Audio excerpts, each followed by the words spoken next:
The presence of insecurity in a relationship doesn't say anything about its value or worth. It only shows a lack of health.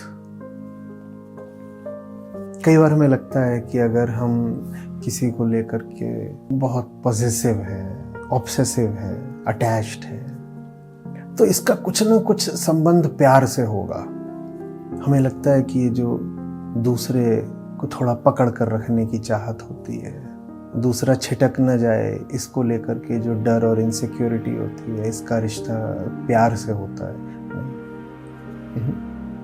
Insecurity का रिश्ता अपने स्वार्थ से होता है, क्योंकि हम लोग ही ऐसे हैं। क्या जिंदगी के बाकी सब मसलों में हम निस्वार्थ हैं, सेल्फलेस हैं?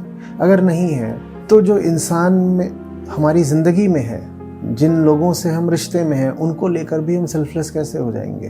भीतर सेंटर, केंद्र तो एक ही है ना। अगर मैं अपने बाकी सब मसलों में ओनरशिप रखना चाहता हूँ, पॉजिटिवनेस रखना चाहता हूँ, कंट्रोल रखना चाहता हूँ, चाहे वो मेरी ज़िंदगी की चीज़ें हों, मेरी नौकरी हो, मेरा व्यापार हो, कुछ भी हो, अगर मैं इस फितरत का आदमी हूँ, अगर भीतर ऐसी टेंडेंसीज़ है मेरी कि मैं चीज़ों को अपनी मुट्ठी में रखना चाहता हूँ, डोमिनेट करना चाहता हूँ, पकड़ कर रखना चाहता हूँ, ओन और पोजेस करना चाहता हूँ, तो वही काम जो मेरी ज़िंदगी में लोग हैं मैं उनके साथ करूँगा। और जैसे मैं चीज़ों को पकड़ना चाहता हूँ अपने स्वार्थ के लिए, वैसे ही मैं इंसान को भी अगर पकड़ूंगा तो अपने स्वार्थ के लिए ही पकड़ूंगा। तो ये जो रिश्तों में इनसिक्योरिटी होती है, इसका लव से नहीं कोई संबंध होता।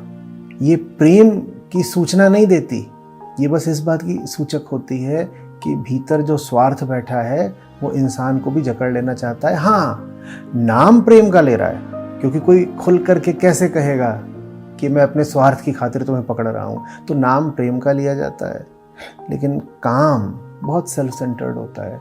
दिक्कत इसमें यह है कि जब इतना सेल्फ सेंटर्ड काम अपनी ओर से करोगे तो सामने वाले को भी जैसे न्योता दे रहे हो कि वो भी सेल्फ सेंटर्ड हो जाए, और दोनों तरफ से बस यही स्वार्थ का, लेन देन का, ट्रेड का रिश्ता रहेगा। नाम इसको दे रखा होगा प्यार का। ऐसा मत करो।